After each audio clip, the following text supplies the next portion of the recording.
Estará o Benfica a mostrar dificuldades? Enquanto o Sporting e Porto vão em frente no campeonato a todo vapor, os encarnados sofrem na Reboleira e depois na Turquia.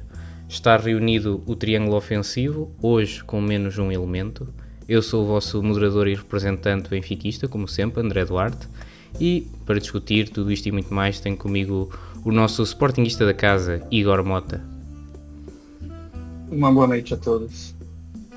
E não temos connosco o nosso portista Ricardo Martins, porque, como sabem, houve mais uma festa do Tiago Jaló no Porto e ele não pôde comparecer, teve que ir à festa do Tiago Jaló. No entanto, ele deixou-me aqui uma mensagem a dizer que quer que todos os ouvintes saibam que ele mudou de opinião em relação a uma série de coisas. Passo aqui a ler. Em primeiro lugar, ele quer admitir que o Pavlidis é de facto um melhor jogador que o Samu. Em segundo lugar, ele disse que se arrepende de ter criticado o João Félix durante tanto tempo, pois é um grande jogador e, cito, só teve maus treinadores ao longo da sua carreira, mas é um grande talento. Palavras dele, não minhas. E também disse que a melhor formação do país é no Seixal e que, apesar de ser portista, admite que o Benfica é o clube de Portugal com o maior nome lá fora. Ele disse isto tudo, não disse, Igor? Só para confirmares. Sim, concordo com tudo isso. Não perguntei se concorda, mas também podes concordar, mas o Ricardo disse tudo isto. Não, concordo que foi ele que fez essas afirmações. Sem dúvida. Bem, dito isto, vamos aos nossos rescaldos da semana. Hoje temos aqui uma discussão mais reduzida a 2. Começamos por Estrela da Amadora 0, Benfica 1, uma vitória magrinha arrancada a ferros no primeiro jogo do campeonato. Para o Benfica valeu o penalti convertido por Pavlidis. Igor, é melhor jogar bem e perder ou jogar mal e ganhar, na tua opinião? 3 pontos é 3 pontos, né? Pode ser 1-0 ou ser meio a 0. 10-0 só vai te dar saldo de gols, né? Convenhamos que... Bem, deixa-me aqui comentar. Convenhamos que foi um jogo paupérrimo do Benfica. Acho que aquilo que falamos do Benfica precisar mais uma peça criativa para os jogos contra adversários de bloco baixo, mais fechados, como o Estrela da Amadora. Ficou bem à vista de todos que precisamos dessa peça. Uma exibição a nível coletivo que deixou muito a desejar, não achas? Sim, desde que eu vi a formação do Benfica no 4.2 eu falei que a principal peça do Benfica ia lutar contra nessa temporada seria esse camisa 10 que o Benfica não tem. Então o Benfica está indo muito, vamos dizer, pelas criações de jogada que o próprio Pavlidis consegue criar e está indo muito na sorte, vamos dizer, porque não tem de fato ali um 10, um jogador para conseguir achar um passe entre linhas. Então eu acho que é um pouco arriscado. Contra o Estrela da Amadora já foi um jogo que foi um resultado bem curto, apesar da vitória valer os mesmos 3 pontos. Só que é arriscado, na minha opinião, é muito arriscado que jogar a Champions como o próprio Benfica jogou. Eu acho que trouxe um resultado muito bom para Portugal, mas mesmo assim pegar equipes mais qualificadas, principalmente se vai acontecer isso na Champions, esse defeito da equipe do Benfica vai se mostrar muito maior. E depois tem isso e depois tem outra coisa, não sei se foi boa ideia não rodar a equipa, porque não rodou mesmo nada do jogo com o Nice, foi exatamente a mesma equipa e agora rodou no Fenerbahçe, ele até mudou para o 4-4-3, depois mais à frente já vamos falar, mas para este jogo era exatamente a mesma equipa. Tudo bem, a época começou agora, está toda a gente fresca, mas não sei se queremos já começar a acumular muitos jogos nas pernas aos jogadores num curto espaço de tempo. Eu acho que podia facilmente ter feito aqui algumas rotações. Eu gostava de ter visto o João Veloso neste jogo, que é o mais próximo que temos de um médio criativo. Mas foi um jogo em que ninguém se destacou muito. Acho que o Otamendi foi provavelmente o nosso melhor em campo. Pela negativa, se calhar temos de falar aqui outra vez do Richard Rios.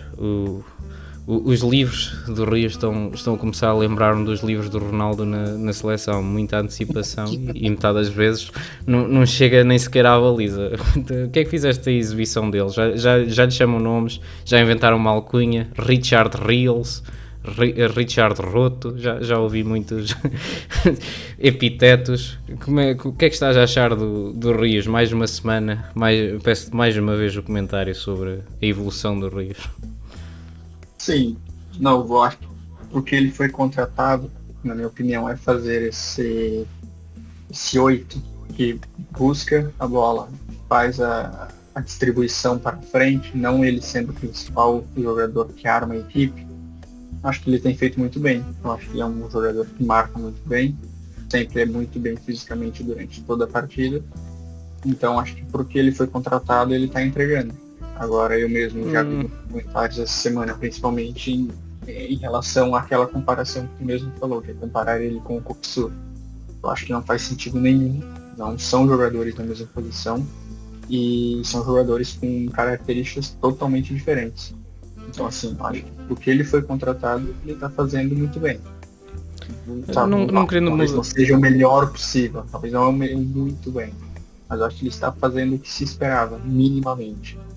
Mas eu não sei que... Sim, isso. Desculpa, não querendo mudar a minha opinião da semana passada. O Richard Rios, eu continuo a achar que ele não foi trazido para ser o novo Koksu. Mas o homem tem uma percentagem de passos falhados incrível, tu não achas? Ele está com dificuldade ali no meio campo a adaptar-se, não sei se é ao sistema, só o que é, mas há ali qualquer coisa que ainda não está a clicar, tu não concordas? Sim, exato, e talvez é justamente por essa mudança que o treinador tem pedido a ele que ele está tendo tanta dificuldade, porque, por exemplo, no Palmeiras, eu posso dizer isso com total convicção. O que ele fazia de melhor no Palmeiras? Que era fazer essa marcação e a saída de bola. Lançamentos, ele acertava com certeza. O jogador, às vezes, ele vai mais acertar do que errar em uma partida, e em outras partidas ele vai mais errar do que acertar. Mas ele, no Palmeiras, ele nunca foi esse jogador de fazer a criação, de ter o passe em profundidade. Ele sempre foi o jogador que destruía a jogada. Ele não deixava o armador da outra equipe armar o time. Então, assim, eu acho que aí é que está o erro da torcida do Benfica. Eu já vi muitos benfiquistas, e talvez agora tu mesmo, porque já está perdendo a paciência, porque talvez ele esteja perdendo não estou a perder a paciência, eu continuo a achar que é bom jogador e tem que se dar tempo, mas acho que há algumas coisas que começam a ser um bocadinho preocupantes na falha sistemática dos passos. Tu falaste-me de sair a jogar, o homem não conseguiu sair a jogar contra o Estrela e na Turquia não foi assim tão diferente quanto isso. Sim, mas eu acho que assim, não tirando a culpa do Richard Rios, porque se deram essa função para ele, talvez viram qualidade para ele fazer isso, mas eu ainda acredito que foi uma má montagem de elenco do próprio Benfica, porque ainda, na minha opinião, falta um jogador para ele chamar essa responsabilidade.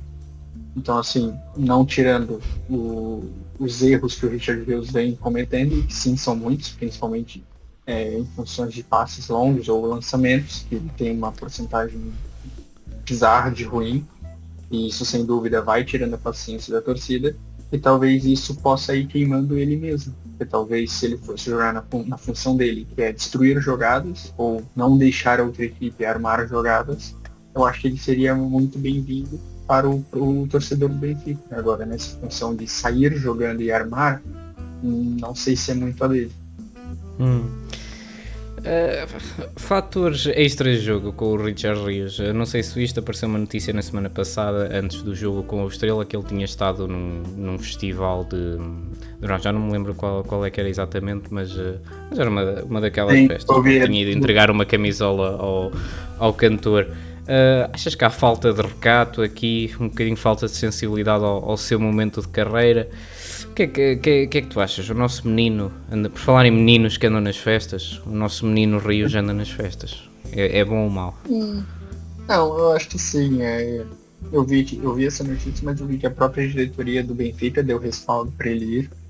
Então não pode-se falar com falta de profissionalismo, porque se a diretoria do Benfica deu respaldo, ele a todo momento deixou isso avisado, e talvez ele tenha até feito o pedido. E também vi esses comentários de que ele foi só enfiar uma camisola, que ele foi para curtir um pouco. Sim, eu acho que é aquilo que eu falei, o jogador de futebol ele tem uma vida. Eu acho que sim, ele tem que ser profissional e entender que no outro dia ele tem que se apresentar ao clube e tem que cumprir uma série de coisas no qual o clube minimamente precisa que ele siga. E eu acho que ele fazendo isso não tem problema algum. Lógico, nenhum torcedor vai gostar de ver o seu jogador num festival, numa festa, num bar. Mas assim, volta a pegar naquele ponto que eu falei da temporada passada que aconteceu. O jogador de futebol é uma pessoa como qualquer um. Então assim, eu acho que esses momentos de diversão ou momentos no qual ele vai espairecer a cabeça, eu acho que não tem problema nenhum, desde que isso seja feito com responsabilidade, sem dúvida. Eu também não dei assim muita importância, sinceramente. Acho que os problemas do Rio vão para além de festas neste momento, mas acho que dando algum tempo, acho que ele ainda vai valer os 30 milhões que investimos nele, mas o pessoal também precisa ter alguma paciência. Outras contratações que o Benfica fez e que também andam assim um bocadinho fraquinhas, talvez podemos falar aqui do Ivanovic. Está a resultar os dois avançados, mesmo que houvesse um 10, eu não sei se este sistema resultava, eu acho que ele se estorva um bocadinho, o Ivanovic e o Pavlidis. Ficas com essa impressão? Sim, eu acho que esse sistema do Ivanovic funciona muito se ele entrasse na segunda parte. Eu realmente não consigo ver o Benfica uma equipe muito criativa com esses dois. Talvez também não consiga ver essa equipe criativa justamente por faltar um jogador para armar essa equipe. Mas realmente eu não vejo assim algo. Posso dizer, vai ser o diferencial do Benfica nessa temporada. Qual que é o diferencial? Eles estão jogando com Pavlidis e Ivanovic. Não, isso eu não posso dizer porque realmente eu acho que isso é mais vantajoso para o adversário do que vantajoso para o Benfica hoje. Sim. Bem, eu aqui no Estrela acho que foi uma vitória por 0,5, que é o que interessa, mas que foi uma exibição preocupante. Acho que cada vez fica mais claro que o Benfica precisa ainda de fazer contratações, senão arrisca ter uma época muito longa e muito difícil. Mas o que é que eu ia dizer também mais? Uma coisa que me preocupa, e acho que é a impressão que eu fico com o Porto e o Sporting a darem-se tão bem no campeonato, é que as equipas depois também perdem um bocadinho de medo pelo Benfica, porque neste momento quem for enfrentar o Sporting e o Porto parece que tem um bocadinho de medo. Se calhar os clubes que viram este jogo com o Estrela começam a pensar, talvez isto daí. Não sei se é a melhor maneira de começar para o Benfica. O que é que tu achas? Sim, era justamente isso que eu ia falar, justamente na minha opinião, uma partida defensivamente muito ruim do Benfica. Eu acho que o Benfica deixou muitas oportunidades para o Estrela. Eu acho que podia muito bem ter sido uma partida em que podia ter saído um empate. Não sei se seria justo, porque o Benfica também teve muitas oportunidades. Eu acho que até era justo um empate neste jogo, mas não vou dizer nada. Exato, então assim, o Benfica também cedeu muitas oportunidades. E além da defesa ter ido muito mal, quem mais se deu oportunidades, na minha opinião, foi o Trubin. E depois nós vamos falar do jogo contra o Fenerbahçe, mas o Trubin contra o Estrela da Amadora já mostrou que não sei se ele começou abaixo, se ele não está tão concentrado quanto ele terminou a temporada, mas o Trubin não fez um bom jogo e esse mau jogo se repetiu contra o Fenerbahçe. Mas é algo que o Benfica tem que se atentar, porque cede tantas oportunidades por Estrela da Amadora, que é uma equipe que vai brigar por meio de tabela ou para não ser rebaixado na Liga Portuguesa, o Benfica tem que se preocupar muito em relação à Champions League, não é? Sim. O jogo mau do Trubin, disseste 2 jogos maus, eu penso mais em 2 lances maus, e foram os 2 lances bastante parecidos, até aquele um remate forte que ele não conseguiu encaixar e acabou por palmar para a zona proibida. Estás-te a referir a esse lance? Houve mais algum no jogo do Estrela assim preocupante? Não, quando eu digo que é mal, são justamente esses lances, só que eu falo que foi partidas ruins porque é aquilo, o goleiro, o guarda-redes, ele não é às vezes muito solicitado durante a partida inteira, mas às vezes o adversário vai dar um chute para o gol e o goleiro vai ter que estar atento. Porque ele foi contratado para aquilo, ele está ali para aquilo. E o Trubin me pareceu ser esse jogador que não estava tão atento. Teve 2 ou 3 oportunidades, mas sim, foi 2 em que ele mais pecou, em que ele mostrou só falta de concentração, aquele chute mesmo de fora da área que foi fraco. parecia que ele ia deixar passar, depois ele ficou em dúvida, colocou uma mão só, não conseguiu segurar, ele mesmo se atrapalhou, depois que ele sofreu o gol, ele ficou de cabeça baixa. Dava de ver nitidamente que ele não está concentrado. Sim, é só essa Fenerbahçe. impressão que eu acho que o torcedor está tendo. Sim, eu percebo o que quer dizer, mas eu acho que o Trubin é bastante sólido, mesmo com 1 ou 2 maus jogos. Acho que ele volta.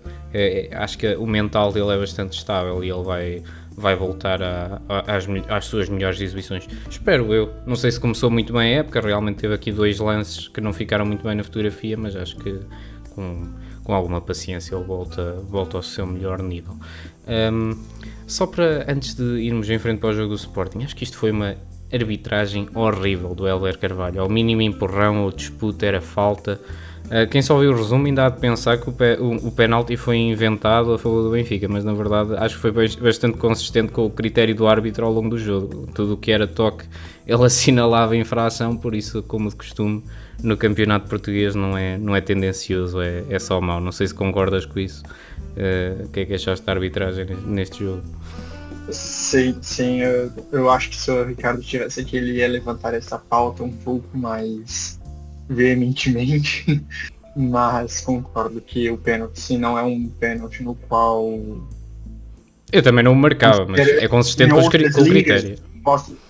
Posso dizer assim, em outras ligas não seria marcado de jeito nenhum. Mas é aquilo que tu disse, é justamente por isso que eu nem levantei esse assunto do pênalti, porque foi algo em que ele manteve o mesmo critério a partida inteira. Em qualquer trombão, qualquer encostãozinho que se tinha, ele marcava falta. Então, assim, não vou ser incoerente comigo mesmo, porque eu sempre falei que se ele manter o critério do começo ao fim da partida, pelo menos já é o suficiente. E ele manteve esse critério, então eu acho que é justificável a marcação do pênalti. Sim. Curiosamente, o único trombão que ele não assinalou é que eu acho que era penalti, aquele sobre o Otamendi, mas isso não é cá nem é lá, mas pronto. Ele foi mais pênalti do que o outro, concordo. Passamos para o próximo jogo. Sporting 6, Arouca 0. Uma exibição dominante do bicampeão frente ao Arouca, que ficou reduzida a 10 desde muito cedo na partida. Placar de 6-0 no final do encontro. Igor, pode não haver guióqueras, mas o Sporting ainda marca e marca bem. O que é que achaste do jogo? O jogo foi excelente, né? Eu acho que a expulsão facilitou um pouco, sem dúvida, de ter um jogador a mais facilita, mas também tem que se fazer por merecer. E o Sporting mostrou que depois que teve um jogador a mais em campo, soube transformar a superioridade numérica em superioridade numérica de gols também. Então, sim, foi uma partida muito, muito boa, principalmente do Francisco Trincão. O Ricardo Mangas fez 2 gols, mas eu acho que o Francisco Trincão teve uma partida excelente. O próprio Luís Soares, que volto a dizer, não é tão bom quanto o Gyökeres, mas eu acho que ele ajuda muito mais a equipe do que o Gyökeres. Por quê? Porque ele já sai marcando lá em cima, ele já faz a primeira marcação. Ou seja, muitas bolas já vão chegar ali na intermediária, na defesa, respingadas, sabe? Num chutão, numa sobra. Por quê? Porque ele já vem fazendo essa pressão alta. Então, assim, é um jogador que vem se mostrando que vai ser importante para a temporada. E é muito bom ver o Francisco Trincão indo muito bem. O Gonçalo Inácio foi uma partida bem sólida, fez um gol ainda, foi coroado com o gol. O próprio Ricardo Mangas foi contratado agora fazendo uma grande partida com 2 gols.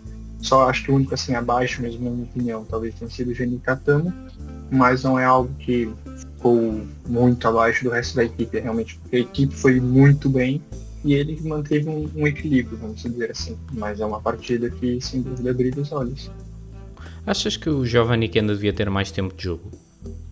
Com certeza, sem dúvida alguma. O Giovanni Kenda, eu acho que assim, todos já viram a habilidade que ele tem. Isso acho que não tem discussão para qualquer um, mesmo rivais. Agora a questão é que o Geni Catamo é aquele jogador que consegue correr ou consegue talvez ser mais precioso para a equipe, porque o Giovanni Kenda, não sei, por ser muito novo, eu acho que ele é muito fraco ainda, ele não tem tanto porte físico. O próprio Catamo também não é tão forte fisicamente, mas eu acho que o Catamo ele aguenta mais a partida. Mas assim, o o Rui Borges está conseguindo utilizar muito bem, principalmente colocando o Kenda já nos inícios da segunda etapa. E eu acho que vai ser mais ou menos isso que ele vai fazer durante a temporada. É deixar o Kenda mesmo para esses inícios de segunda parte, porque ele consegue pegar a outra equipe já mais cansada. E o Kenda, a principal habilidade dele, todos sabem, é a velocidade. E ele sabe muito bem o que fazer com a bola quando ele tem ela dentro da área.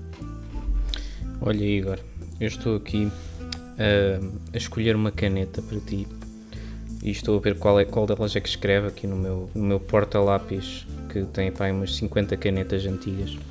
E porquê? Porque eu preciso que assines uma coisa. Tens que assinar aqui uma carta de pedido de desculpas ao Ricardo Mangas. Pode ser? Eu já assinei. Tu assinas a seguir. Pode assinar para mim, pode assinar, eu concordo. Sim. Mas assim, uma partida também, calma, é uma partida. Sim. Contra o Oroca em casa. Contra 10. Com 10 jogadores, com um jogador a mais, exato. Era isso que eu ia terminar de pontuar, que é uma partida muito boa e brilha os olhos. Mas é contra o Arouca e com um jogador a mais. Então calma. Pés no chão, isso não quer dizer que vai chegar contra o Benfica e vai ganhar de 3-0. Entende? Assim, uma coisa não tem nada a ver com a outra. Foi uma partida muito boa, mas na minha opinião não fez mais do que a obrigação. A obrigação era o 6-0? Não, a obrigação era vencer e vencer muito bem. E fez isso. Mas também não é algo que, meu Deus, Ricardo Mangas para a seleção portuguesa. Não é isso. Então tem que ter assim um pouquinho de calma também. Não ia escrever a minha cara quando o Ricardo Mangas fizesse um hat-trick contra o Benfica. Aí eu acho que eu consigo, aí eu faria um texto público. Mas realmente merecia, se fosse o caso. Mas não vês valências nenhumas nele? Assim, para ti era titular, comparado com... Quem é que o Sporting tem mais? O Mateus Reis? O Mateus Reis e o... o Maxi Araújo, não é? Sim. Maxi, isso. Assim, o Maxi Araújo, eu acho que ele é um jogador muito... Não é inconsistente, mas eu acho que principalmente em jogos em que o Sporting precisa muito dele, eu acho que ele é aquele jogador que desaparece. Mas assim, jogou a temporada inteira no lugar do Matheus Reis, que depois principalmente deu aquele problema com o Benfica. Mas assim, como eu disse, é calma. Eu acho que o titular da posição ainda, eu acho que é o Marcos Araújo.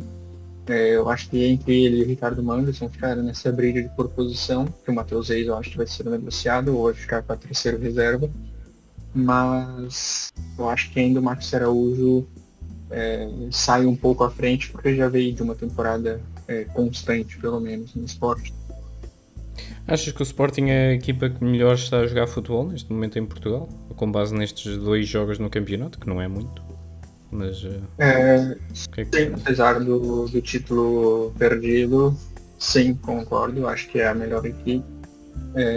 Lógico, vai chegar num clássico contra o Porto ou contra o Benfica, pode perder, mas no momento eu acho que sim, aí é a equipe que está convencendo pelo menos com o futebol que tem apresentado. E o clássico contra o Porto é já para a semana. E por falar em Porto, temos aqui o próximo jogo para analisar. Gil Vicente 0, Futebol Clube do Porto 2. Uma vitória sem espinhas para o Porto.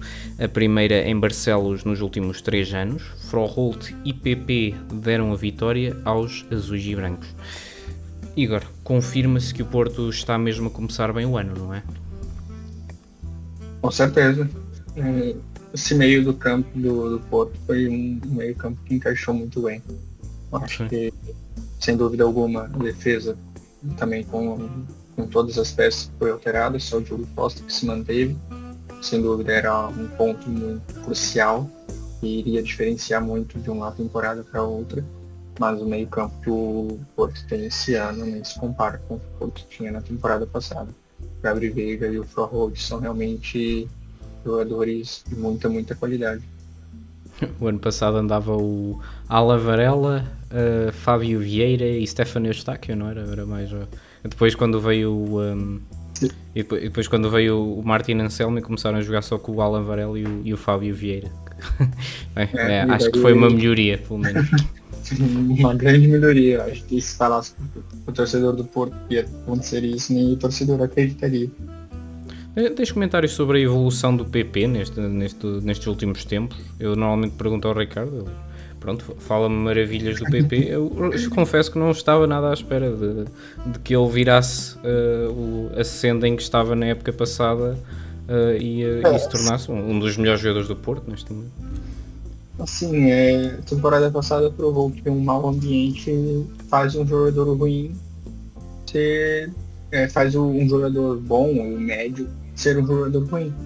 Acho que essa é a maior prova, porque o PP ele já vinha de algumas temporadas boas no Porto, apesar não dessa anterior, mas a anterior a essa última, ele já tinha dado uma decrescente no final de temporada, mas sem dúvida alguma acho que até para ele é algo como motivador ver toda a renovação da equipe e ver que o treinador confiou nele.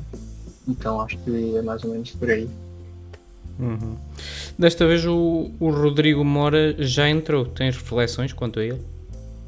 E quanto ao jogo que ele fez a partir do momento que entrou? Eu acho que ele criou uma ou duas oportunidades ainda de gol, mas eu acho que ele precisa de muitas minutagens. Eu acho que ele entrando assim nos fins de partida, né? Não creio que ele vai precisar fazer muita coisa, mas volto a ter a mesma opinião do Ricardo, e o Farioli vai conseguir encaixar ele em algum momento nessa equipe. Não sei se é no lugar do Sainz, não sei mesmo, não sei como que ele faria para jogar com o Gabriel Veiga e o Rodrigo Mora, mas eu acho que o torcedor do Porto iria gostar de ver esse meio campo mais o Rodrigo Mora de titular. Uhum. Eu acho que neste momento a estrela do Porto acho que está a ser o Victor Froholt. Esse aí também está a ver se tem ali jogador nesse dinamarquês. É um clássico 8, né? É um clássico 8, na minha opinião. Esse é quando um torcedor fala, eu queria um 8 para minha equipe, eu acho que eu já posso dizer que é o Froholt. Realmente ele é esse jogador que está em todo lado, marca muito bem, não cansa, corre a partida inteira e ainda consegue criar chances ofensivas. Eu acho que isso é um 8 que... Isso é que vale 30 milhões. Exato, e eu acho que o Porto não pagou nem metade disso, né? Acho que eles pagaram bastante pelo Froholt. Deixa-me aqui ver qual é que foi. Acho que foi perto da do Richard Reis. Froholt, valor de compra. Deixa-me ver aqui. Eu tenho ideia que foi 25 ou qualquer coisa assim. É que eu vejo o valor de mercado dele é 15 milhões, mas eu não sei se deve ter sido isso. Foi por 20 milhões com possibilidade de investir. Ok, foi bastante mais barato até com o Richard Reis. Pois, então assim, eu acho que os scouts do Porto pelo menos estão um pouco melhores. Também ser melhor que os scouts do Benfica nos últimos anos. Não sei se é possível ser assim tão bom quanto isso. Não é muito difícil. Só para finalizar aqui, analisar a Liga Portuguesa. Neste momento há 6 equipas que ganharam os seus jogos. O Benfica ainda só ganhou um porque também só fez um. E depois há 5 equipas que ganharam os 2 jogos. Foi o Sporting, foi o Braga, foi o Porto e depois o Famalicão e o Moreirense também ganharam os seus 2 jogos, apesar de que esses 2 penso que foram contra adversários um pouco mais fracos. Quer dizer, o Santa Clara também é bastante forte e o Moreirense ganhou-lhe. Mas bem, acho que está interessante o começo do campeonato. Vamos ver se o Benfica consegue não sofrer tanto nos seus jogos e podemos ter aqui uma corrida interessante e talvez até envolver o Braga e pode ficar tudo muito giro. Bem, passamos para a Liga Inglesa aí. Sim, vamos que essa foi a parte que eu mais assisti nesse fim de semana. Manchester United 0, Arsenal 1. Um jogo renhido entre as duas potências da Inglaterra. Apesar de alguma pressão do United, foi o Arsenal que levou a melhor, graças a um golo de bola parada. Parece que voltamos ao ano passado. Igor, melhorias no United ou mais do mesmo? Sim, eu vi muitas melhorias mesmo. Eu também acho. Eu acho que o United vai sofrer muito com aquela defesa, com aquele guarda-redes sem dúvida é muito, muito abaixo. Eu acho que ele não passa confiança nenhuma. Até depois vamos falar do top, que é o Donnarumma no Manchester, então acho que sim, seria uma boa. Mas voltando à partida, o Iorro, não, acho que é muito, muito fraco, muito abaixo. O Luke Shaw também está muito, muito abaixo. E tem o Patrick Dorgu, que joga mais ali pro meio de campo, na ala esquerda. Sim, tem ali alguns jogadores que estão muito abaixo, mas em vista do que era a equipe do ano passado, eu acho que o United tem que ter boas expectativas para esse ano. Diria assim já de início que é brigar para a Champions League, na minha opinião. Pelo Sim, primeiro jogo que fez. Diz. Continua. Não, força, Não, para o primeiro jogo que fez. Eu só ia dizer que o Matheus Cunha e o Mbembu, o Mbembu ainda demorou para entrar na partida, na minha opinião. Acho que ele fez um segundo tempo muito melhor do que o primeiro. Mas o Matheus Cunha, sem dúvida alguma, acho que é um alívio até para o próprio Bruno Fernandes ver que o Matheus Cunha está fazendo parte dessa equipe, porque assim ele consegue ajudar um pouco o Bruno Fernandes. O próprio Mbembu, se conseguir encaixar na equipe como fez a segunda parte, acho que vai brigar muito. E todo mundo sabe que o Sesco vai ser titular dessa equipe logo no lugar do Mason Mount. Isso acho que ninguém. Então acho que é um começo promissor, apesar da derrota. E acho que a sensação que me dá da equipa do United é que tem ali peças que de facto não estão abaixo da equipa, mas tu sentes que com a adaptação ou a troca dessas peças que a equipa pode de facto vir a lutar pelos lugares do cimo da tabela da Premier League. Com certeza. Sim. E tu vês este trio de ataque, em princípio não será com o Mason Mount, como tu disseste, será com o Sesco. Vês este trio de ataque a ser dos melhores, se calhar da Inglaterra, neste momento? Mateus Cunha, Mbembu, eu não sei como é que se diz, Mbembu, os comentadores ingleses também estavam a variar, por isso... Brian, pronto, vamos chamar pelo primeiro nome. Brian. Exato, o Brian, o Mateus Cunha e depois o Sesco. Isto pode ser um dos grandes trios de ataque de Inglaterra, não achas? Sim, eu acho que se o Sesco principalmente encaixar, porque eu acho que vai se encaixar nessa equipe, não sei se é o melhor, mas eu acho que consegue brigar ali contra o próprio Arsenal, que tem o Gyökeres, que não fez uma boa partida. Mas tem já o Martinelli e o Saka, que são já jogadores que jogam juntos há muito tempo. O próprio Manchester City, que sempre tem um trio ofensivo muito forte, sempre comandado pelo Haaland.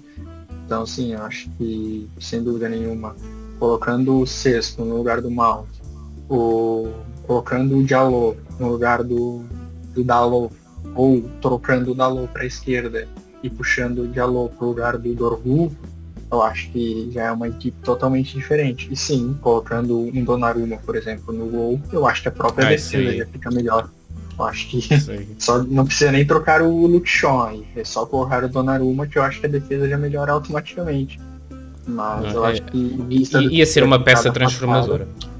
Sim, com certeza, porque é um goleiro, um guarda-redes que vai te passar uma confiança no qual o United não tem há 2, 3 temporadas, que é ter confiança num goleiro, desculpa.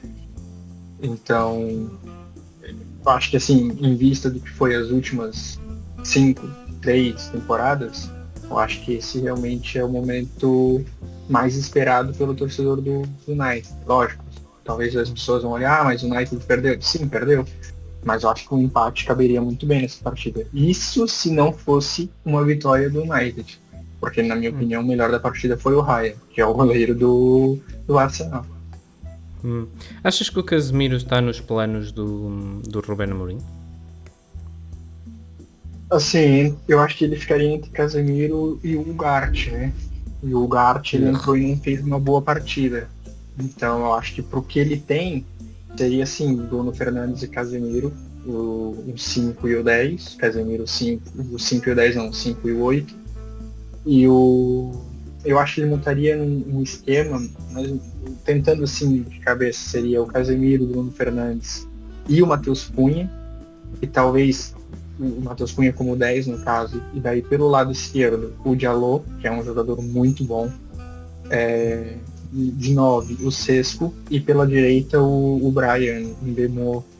Então assim, eu acho que seria mais ou menos essa composição, mas todo mundo sabe que o Rubem Amorim gosta de jogar no 3-3, então eu não sei como que ele montaria essa formação. Sim, e eu acho que tem boas peças o Amorim, pelo menos acho que vai competir pelo top 4. Também não se pode esperar muito de uma época para a outra do United, que na última quase estava perto de descer, mas acho que pode esta época já chegar aos lugares lá em cima e com as novas instalações também. Por outro lado, também convém falarmos um bocadinho se calhar do Arsenal, que foi a outra equipa neste encontro. Gyökeres está bom. O que é que tu achas desta equipa que o Arteta está a montar? É mais uma equipa para ficar em segundo ou será que é desta que competem seriamente pela Premier League? Assim, de início do primeiro jogo não encaixou o Gyökeres. Talvez ele estava muito apreensivo, não sei, ele realmente pareceu que estava um pouco nervoso. Tentava decidir tudo sozinho, talvez ele está muito acostumado ainda com os adversários que ele encontrava na Liga Portuguesa, mas ele chegou a ter momentos na partida que ele perdia na corrida, coisa que não é comum de ver o Gyökeres, do que ele fez na Liga Portuguesa, no caso. Pensava que estava contra o Otamendi outra vez. Então assim, ele vai ter que se adaptar, ele é um jogador muito forte fisicamente. Ele trombou com o próprio Luke Shaw, acho que em algum momento, que é mais baixo do que ele, e o Luke Shaw ainda conseguiu dar um jogo de corpo nele. Então, assim, é uma liga no qual o físico também é muito grande, assim, do próprio estilo do Gyökeres. Então, acho que ele vai ter que se adaptar, eu acho que ele vai ter que entender que não é só ele tocar a bola 20, 30 metros à frente, sair correndo atrás da bola, como ele fazia na Liga de Portugal. Mas eu acho que se ele encaixar e conseguir fazer metade do que ele fez aqui, eu acho que o Arsenal vem para ganhar algum título importante essa temporada. Mas eu acho que a esperança do Arsenal passa muito pelo Gyökeres, na minha opinião. E aí é que tá o erro, porque tu esperar muito de um jogador no qual não teve uma boa passagem já pela própria liga inglesa, eu acho que é um pouco desesperador apostar tudo num jogador desse naipe. Mas, assim, não achas que o resto da equipa do Arsenal esteja a melhorar também? Ou achas que está tudo apostado no Gyökeres? Não, eu acho que o Arsenal manteve, na verdade, o nível do que vinha da temporada passada. Eu acho que não é uma equipe ruim, teve o Zubimendi, que foi uma contratação muito boa. O próprio Calafiori para o lado esquerdo, que também jogou muito bem, que eram peças que o Arsenal precisava. O Arsenal tem bons reservas, o próprio Madueke, que não entrou mal, não fez uma grande partida, mas assim, não entrou mal. O Merino é um jogador que também costuma entrar. Então acho que o Arteta, mais uma vez, está tendo a oportunidade de mostrar alguma coisa a mais do que ele vem mostrando. E eu preciso mostrar. Realmente é a última temporada, exato. Eu acho que essa é a última temporada. O Arsenal fez ali alguns investimentos, fez ali algumas brigas, comprou algumas brigas que muito provavelmente eram brigas que o Arteta queria, pela própria briga pelo Gyökeres. Então eu acho que se o Arsenal não mostrar resultados no fim dessa temporada, eu acho que é o adeus do Arteta. Muito bem. E nessa nota finalizamos a análise da Liga Inglesa. Passamos para o último jogo, temos aqui para rever, o jogo de ontem. Fenerbahçe 0, Benfica 0, um empate sem golos na Turquia e o Benfica leva assim tudo em igualdade para Lisboa, apesar da expulsão do Florentino a meio da segunda parte ainda ter feito as coisas tremer. Porque se calhar começo eu por comentar este jogo. Apraz-me dizer sobre este jogo que no ano passado faltava-nos um elemento-chave que era a agressividade. Este ano às vezes parece que é a única coisa que temos, ou até é uma agressividade um pouco estúpida em certos momentos do jogo, porque a qualidade nem sempre tem estado ao seu melhor nível no meio campo, como já falamos sobre a adaptação dos Rios. e acabamos por tirar muito o recurso à falta, e quando isso acontece demais, os árbitros a certa altura vão dizer basta, e acho que foi um vermelho merecido. Não sei qual foi a tua análise, agora acho que foi um vermelho estúpido e merecido para o Florentino. Exato. Eu acho que foi muito estúpido e muito merecido também, na minha opinião. Acho que é essa a análise. E tratando do resto do jogo, para além das más decisões do Florentino ali naqueles 3 minutos em que levou 2 amarelos seguidos, acho que o resultado foi até justo. Um jogo bastante equilibrado parte a parte. Vi alguns benfiquistas a dizerem que fomos prejudicados pela arbitragem. Não achei particularmente. Acho que o Benfica esteve ligeiramente melhor, teve mais oportunidades, e mesmo quando ficamos reduzido a 10, o jogo continuou a ser mais ou menos equilibrado até para aí aos últimos 5, 10 minutos. No fundo, eu acho que é um resultado que não podemos ficar muito descontentes, tendo em conta que as coisas vão ser decididas em casa, e o mais importante é agora resolver na Luz. Achas que temos essa capacidade, Igor, de resolver esta eliminatória na Luz? Pois é, eu tinha falado no podcast passado que se o Fenerbahçe não trouxesse no mínimo 2 gols de diferença da Turquia, acho que o Fenerbahçe estaria eliminado. Então, sem dúvida alguma, o Benfica, na minha opinião, já passou de fase. Vamos ter calma, mas olha, uma coisa, neste jogo já mudamos para o 4-3-3, com o Aktürkoğlu, Pavlidis e quem é que estava lá direito? O Orsnes, claro. E jogamos com Florentino, Enzo Barrenetxea e Richard Rios. Gostas mais desta maneira de organizar o meio campo para a frente do que o 4-4-2? Ou eu pelo menos gostei mais um bocadinho. Tu, o que é que achaste? E assim, mesmo no 4-4-2 e no 4-3-3, o Benfica não vai ter um jogador de criação, independente da formação. Continua em falta. Sim, a única coisa que eu acho que falta num 4-3-3 é ter 2 extremos de origem. Por exemplo, o próprio Aktürkoğlu de um lado e o Şaldık do outro, por exemplo. Sim, eu entendo o que o Arsens é para a equipe, eu entendo que ele é um jogador que faz várias posições. Porque quando tu joga num 4-3-3, eu acho que quer ser ofensivo. Tu tá se mostrando que tu quer ser ofensivo na partida. E não entra na minha cabeça tu querer ser ofensivo adaptando um jogador de extremo direito, sendo que tu tem um extremo para te pôr no teu banco de reservas. Então, assim, algumas decisões que eu entendo, mas eu acho que poderia ser diferente.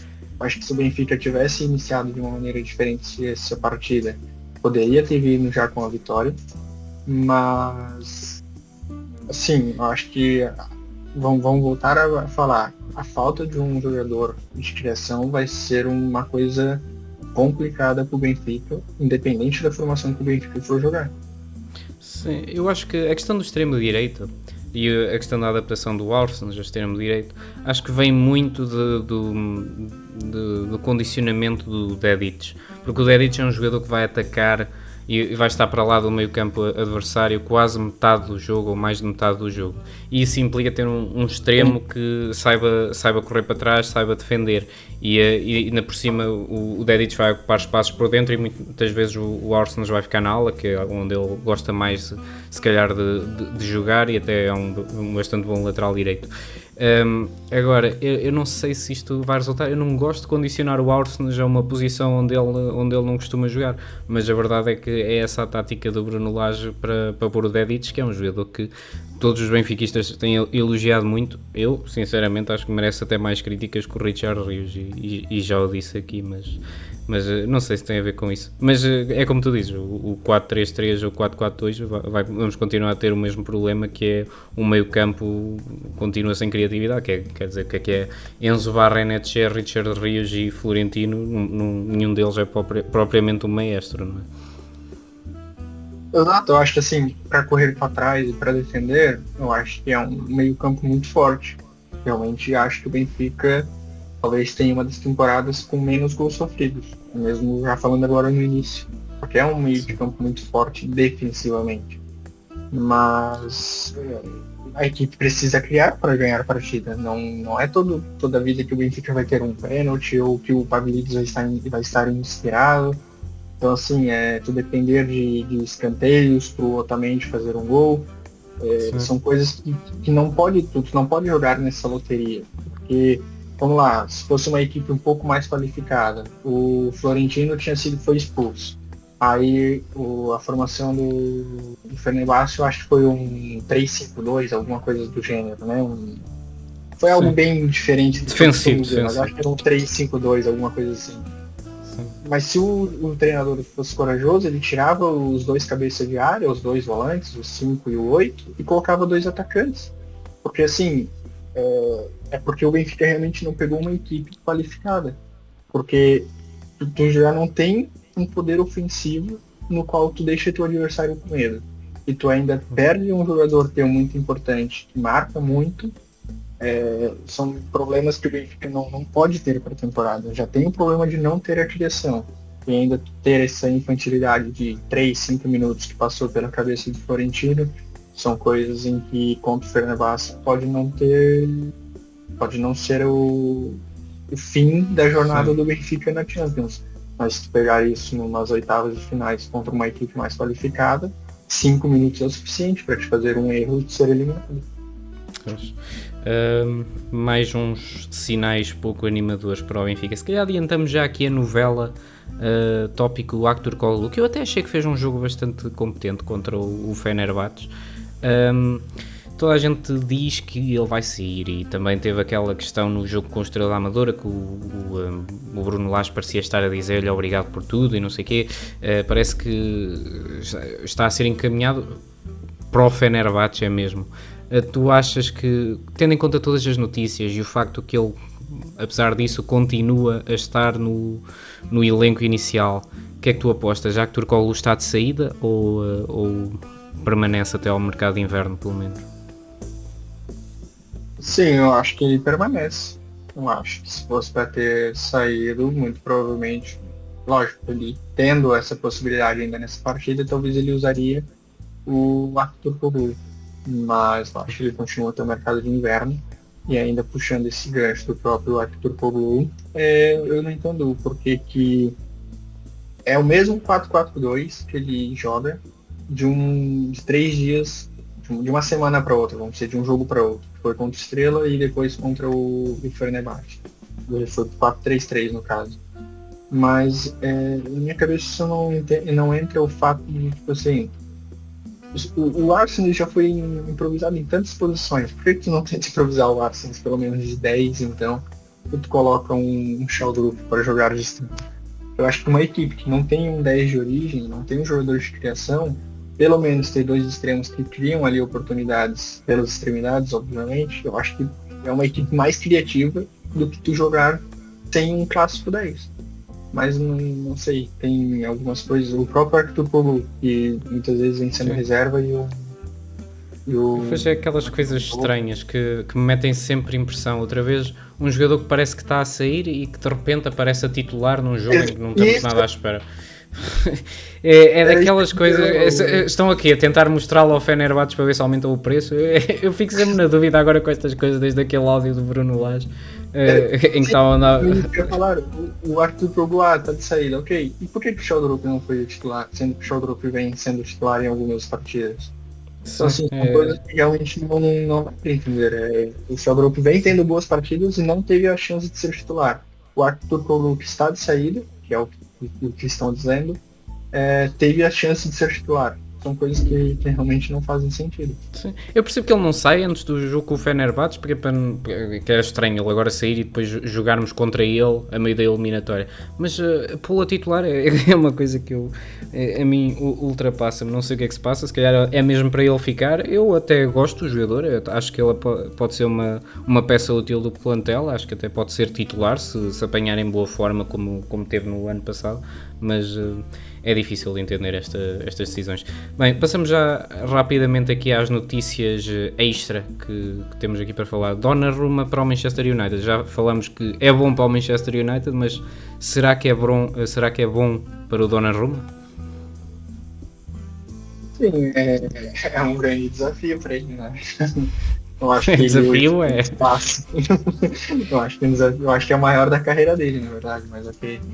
Mas assim, eu acho que ele tem espaço hoje em qualquer equipe, mesmo em equipes que tenham Neuer, Ter Stegen no gol, acho que ele tem espaço em qualquer equipe mesmo. Não é um jogador que utiliza muito bem os pés, mas eu falei, o principal é saber defender. E isso ele sabe muito bem. E sem dúvida, se ele for contratado pelo Manchester, eu acho que o Manchester é que sai ganhando muito nisso. Eu também acho que o Manchester é o principal beneficiado. Vamos ver o que é que o Donnarumma consegue fazer lá, se de facto se concretizar. Notícias sobre o mercado de transferências do Porto.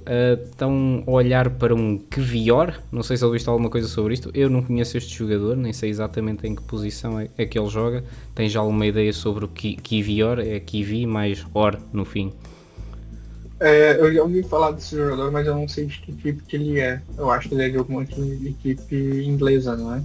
Deixa só ver em que posição é que ele joga para ver a lógica da contratação. Estamos aqui a fazer a pesquisa. Futebolista polonês. Muito bem. Joga a defesa. Pois, mais um defesa, porque nunca é demais trocar defesas da época passada para o Porto. Estamos com traumas. Fica essa moral. E depois, parece que vão aguentar o Diogo Costa. Quanto tempo é que achas que o Diogo Costa ainda se aguenta no Porto, Igor? Eu acho que essa é muito provável a última temporada. Eu já vi alguns jornais brasileiros e ingleses mesmo falando do assunto, que tem uma possível sondagem do próprio Manchester City, já no Diogo Costa, até pelo próprio fato do Ederson estar de saída e o Diogo Costa usar muito bem os pés e ser um grande goleiro, lógico, com as mãos. E também tem rumores que o próprio Manchester United também fez ali algumas sondagens no Diogo Costa. Então acho que essa é a última temporada. Mas também diria que dificilmente ele aguenta mais uma época. Só se começar a jogar mal, aí é capaz de se aguentar. Depois, Garnacho parece estar mais perto do Chelsea. Isto é bom para o Garnacho e bom para o Chelsea, ou não é bom para nenhum deles? Eu acho que é mais a segunda. Eu acho que é melhor pro Garnacho do que pro Chelsea, porque, sim, não é que é um jogador ruim, mas o Chelsea tem já ali alguns jogadores bons, mas é isso, o Chelsea é isso. Eles brincam de fazer contratações, acho que estão em videogame, mas pelo menos é uma equipe que, se precisar vender jogador, eles podem escolher a rodo o que eles querem vender. É para preencher a vaga sentimental deixada pelo Madueca. Última notícia, novela Isaac. Se calhar passamos isto à frente. Isto é a novela Guióqueras, mas versão da Temo ou qualquer coisa assim. O que é que se passa exatamente? É exatamente a mesma coisa, não é? Ele quer sair e o Newcastle não deixa. Sim, é exatamente a mesma novela que o Guióqueras teve com o Sporting. O atleta quer sair, mas o Liverpool não chega na oferta em que o Newcastle pede. Era o mesmo caso que acontecia com o Gyökeres.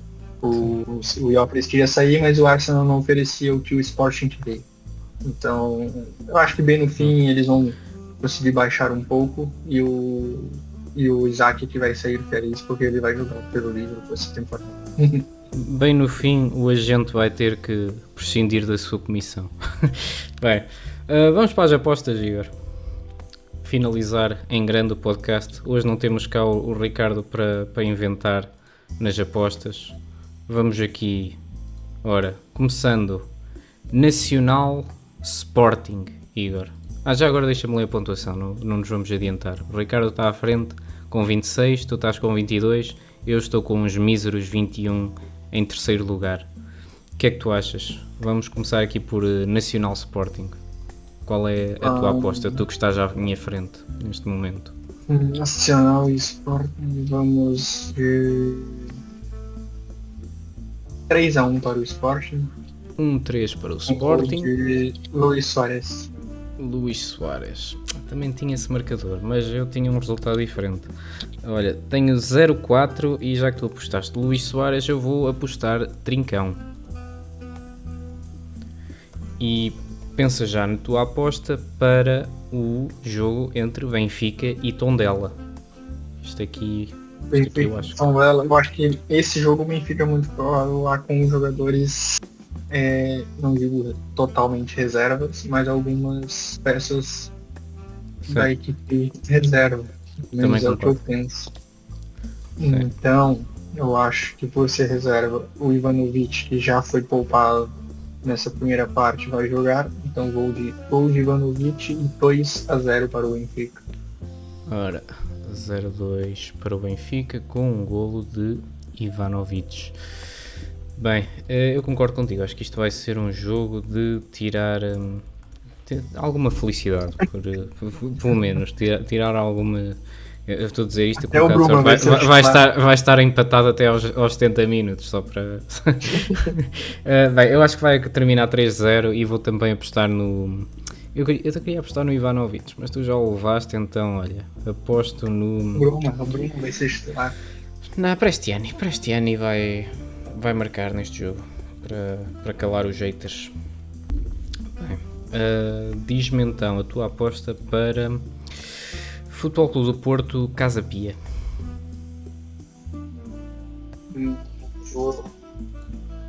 Deixa eu confirmar aqui quantos gols já tomou o Casa Pia. Não tomou muitos, então eu vou de 3-0 para o Porto. 3-0. E Gabri Veiga. Eu vou pôr 2-0 com golo de PP. O nosso menino PP vai marcar mais uma vez. E temos mais 3 jogos. Segunda mão da Liga dos Campeões com o Fenerbahçe. Fenerbahçe, o que tu achas, Igor? Benfica e Fenerbahçe, 3-1 para o Benfica. 3-1 mas eu acho que vai ser uma partida daquela assim que o Benfica vai querer entregar muito, mas o Fenerbahçe não vai aceitar o tanto que o Benfica quer entregar. Não. Mas vai ser 3-1 para o Benfica, com um gol de Pavlidis. Quando fala Benfica e Champions League é Pavlidis. Ok. Eu acho que não vamos sofrer neste jogo. Acho que vai ser um jogo mais tranquilo do que o pessoal está à espera.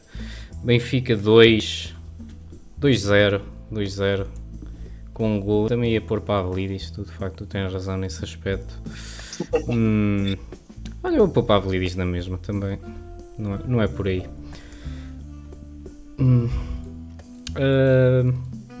Manchester City Tottenham, Igor. Passamos para a Liga Inglesa. Isto é sempre um jogo interessante, Manchester City Tottenham. Sim, e o City começou bem já essa temporada, fez até um bom mundial. Ou de 2-1 para o Manchester City.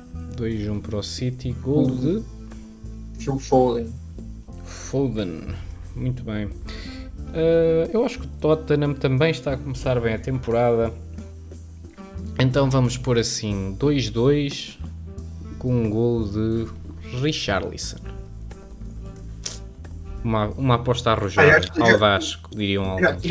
Já que tu não colocou o mesmo jogador, então eu vou trocar, não vou pôr o Phil Foden, pois estou a ver que ele não está sendo titular muito nas últimas partidas. Vou pôr o Doku. Ok. Eu deixo mudar. Eu permito. Muito bem. Último jogo para apostarmos, também da Liga Inglesa, Newcastle-Liverpool. Eu apostava no Isaac, mas ele não vai jogar. O que é que tu achas? Com certeza o Isaac estaria. Mas nessa partida eu vou de 2-2. E vou de marcador do lado.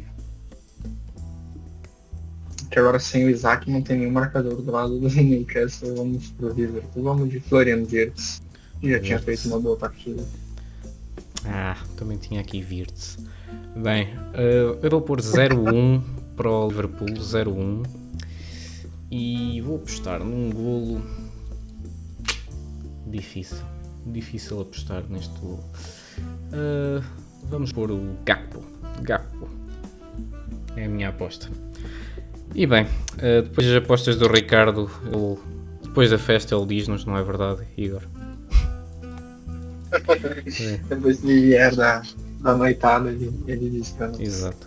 Bem, não se esqueçam de dar gosto e subscrever o canal do YouTube da Rádio Lince Futebol para acompanhar os nossos podcasts e novos vídeos todas as semanas. Alguma nota, Igor? Não, para agradecer a mesmo aos nossos ouvintes e que continuem a nos ouvir. Exatamente. Então, obrigado a todos e até à próxima.